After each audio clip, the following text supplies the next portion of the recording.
बातें करता है।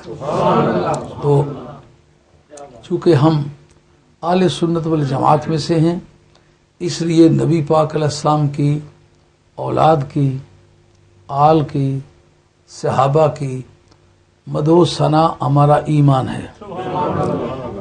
ये तो ताल्लुक़ वाले लोग हैं जिन्होंने खिदमत की है, पैरवी की है, या सरकार का जुज़्वे बदन है। हमारे अकीदे के मुताबिक सरकार के शहर की मट्टी की ताज़ीम भी ज़रूरी है। तो मुवाफ़क़ात उमर एक ऐसा मसला है जिस पर आले हदीस भी मुत्तफ़िक़ हैं, देवबंदी भी मुत्तफ़िक़ हैं, इन्हें मुक़ल्लिद और गैर मुक़ल्लिद भी, और आले सुन्नत भी मुत्तफ़िक़ हैं। इससे अगर इख्तलाफ है तो शिया को है। अब हमें देखते हैं कि हम लोग उनके साथ मुत्तफ़िक़ीन में से हैं जो फ़ारूक़ आज़म रज़ियल्लाहु अन्हु की मदो सना करते हैं।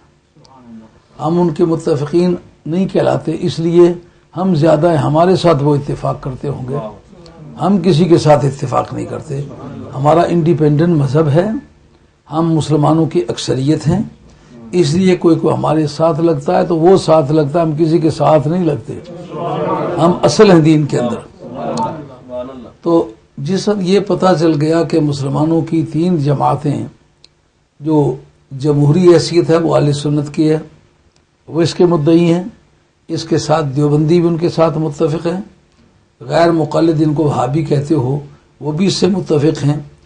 अब जिन जिन वाक़यात पर मुत्तफ़िक़ हैं उन पर गौर करते हैं कि एक तो है ना आयत का उनकी शान में नाजिल होना, एक है उससे उनके अकीदे का सुराग लगाना कि उनका अकीदा क्या था।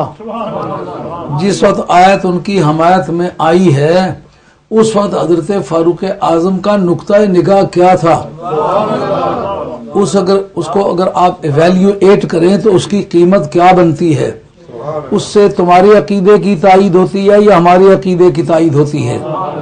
इस मौजू पर यह गुफ्तगू है कि मैं इस वक्त अल्लाह को अगर मंजूर है तो चाहूँगा कि उसका शान नज़ूल बयान करूँ, वजह इख्तलाफ बयान करूँ, फ़ारूक़ आज़म की राय बयान करूँ, अल्लाह ताला का उनकी तायीद में कुरान नाज़िल करना बयान करूँ, और उसके बाद इसका फैसला करूँ कि उस वक्त अकीदा क्या था।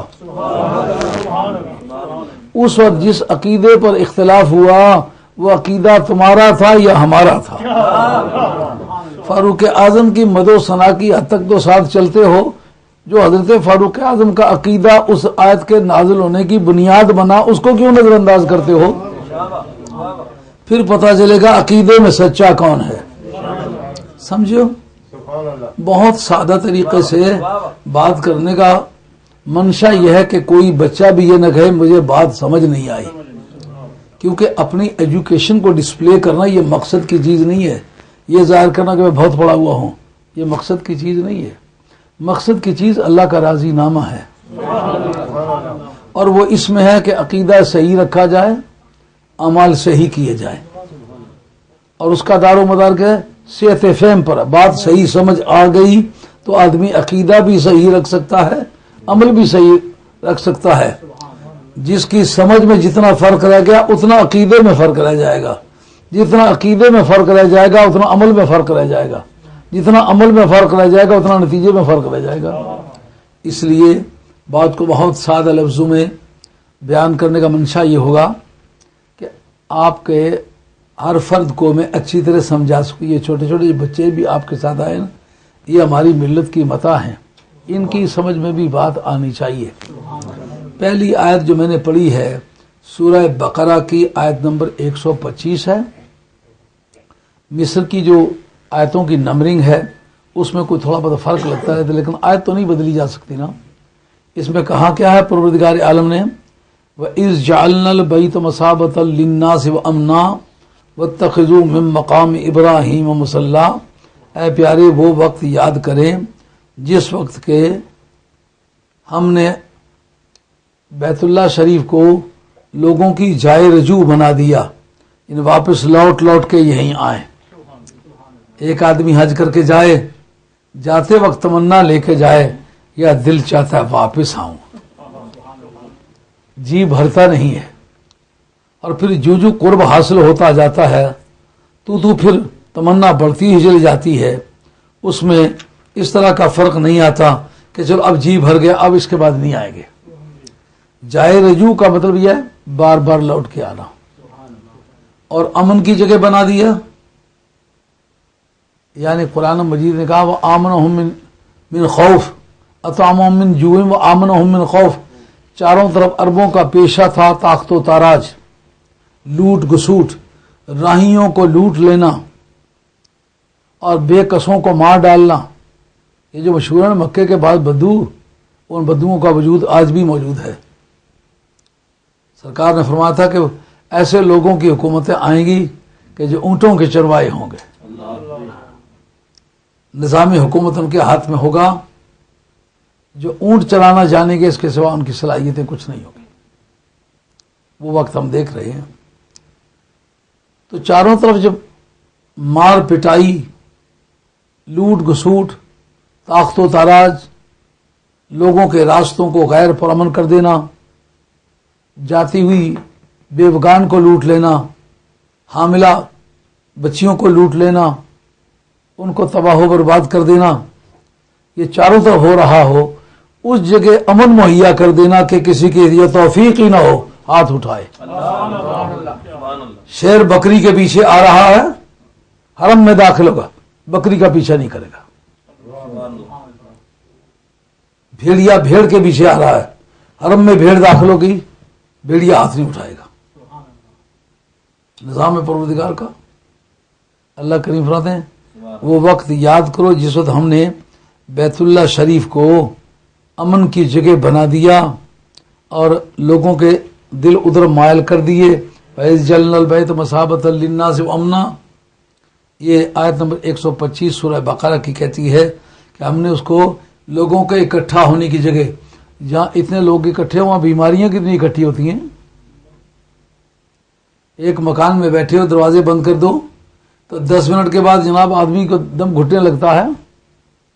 تو مکے کی سرزمین، اس جگہ پانی مہیا ہونا کتنا بڑا مسئلہ ہے۔ ایک چشمے کا پانی پوری قوم کے لیے، اور امن و امان۔ وہ جو ابابیلوں نے ہاتھیوں کو مارا، اس کی وجہ سے خوف و ہراس پوری دنیا میں پھیل گیا کہ ہاتھی مارنے کا کام ابابیل کہاں کیا کرتی ہے۔ کسی مضبوط موٹے جانور سے لڑا کے ان کو مارا نہیں، تاکہ یہ شبہ نہ گزرے کہ ویسے جانوروں کی لڑائی ہوگی، مار ڈالا ہے۔ ابابیلوں کے ہاتھوں سے غرق کروایا تاکہ پتہ چلے یہاں کوئی قصہ ایسا ہے جس کی وجہ سے ہاتھیوں کو غلبہ نہیں ہے۔ اگر اس دربار سے چڑیاں بھی تعلق رکھتی، غلبہ ان کو ہے۔ اس وجہ سے لوگ ڈرنے لگے اور کہا مقام ابراہیم سے جائے نماز بناؤ۔ یہ حضرت فاروق اعظم کی حمایت میں نازل ہونے والی آیت کس طرح ہے، یہ شان نزول تلاش کریں گے۔ شان نزول جو ہم نے تلاش کیا تو اس میں بحث یہ ہے کہ چونکہ کفار نے اپنے دور اقتدار میں اس کی پوری شکل کو ڈسفگر کر دیا تھا، تباہ و برباد کر دیا تھا، اس لیے یہ بتانے کی ضرورت تھی یہ حتیم ہے، یہ حجر اسود ہے، یہ مقام ابراہیم ہے، یہ رکن یمانی ہے۔ کیوں کہ اصلی حالت میں کعبہ رہ گیا ہوتا تو پھر اس کی لوکیشن میں کوئی دقت نہ ہوتی۔ اب سرکار نے جب مکہ فتح فرمایا تو سرکار نے کھڑے ہو کے یہ حجر اسود ہے، یہ رکن یمانی ہے، یہ حتیم ہے، اور ساتھ بتلا یہ مقام ابراہیم ہے۔ مقام ابراہیم اس پتھر کا نام ہے جس پتھر پر کھڑے ہو کر کے حضرت ابراہیم علیہ الصلوۃ والسلام کعبہ شریف کی کنسٹرکشن فرماتے رہے، ردے لگاتے رہے، پتھر پہ پتھر رکھتے رہے۔ اب سرکار نے جب یہ فرمایا کہ یہ مقام ابراہیم ہے تو حضرت فاروق اعظم کی فطرت سلیم تھی، ان کا دل چاہتا ہے یا رسول اللہ لو اتخذنا من مقام ابراہیم مصلی، دل چاہتا ہے اس جگہ سجدے کریں، اس جگہ نماز پڑھیں۔ اب جناب یہاں صحابہ کا ہوا اختلاف، انہوں نے کہا کہ یارو کیسا عجیب آدمی ہے، مر مر کے پتھروں سے جان چھوٹی ہے تو یہ پھر بھی ہمیں پتھروں کی طرف کھینچ کے لے جاتا ہے. اس نے سرکار کی آمد کا منشا نہیں سمجھا. سرکار نے بت پرستی سے ہماری جان چھڑائی اور بتلایا جو نظر آئے وہ اللہ ہوتا ہی نہیں. اور یہ جو سیدھے وغیرہ کرنے کا سسٹم ہے